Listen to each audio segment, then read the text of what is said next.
Hey everyone, welcome back to my channel Scale Up. In this quick tutorial, I will show you how you can enable memories on Messenger chat. It's super easy to do. Let's get started.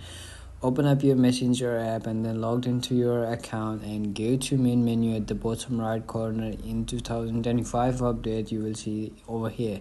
So you have to simply do is click on that setting button on the top, and then you will comes in this page, and you have to simply scroll down until you see this memories option. Click on that and then you will comes in this page of memories. You have to simply do is click on that toggle to turn on your memories, and whenever you get some memories on Messenger, it's gonna be saved or like backup your memories in the phone storage, or like your media will be uploaded on your phone, or like in your gallery, or like albums you can see over there.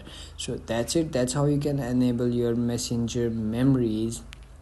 It's super easy. If you found this video helpful, don't forget to like my video, subscribe my channel Scale Up, and also drop me a comment for more tips and tricks videos. Thanks for watching. See you in the next video. Have a nice day. Bye bye.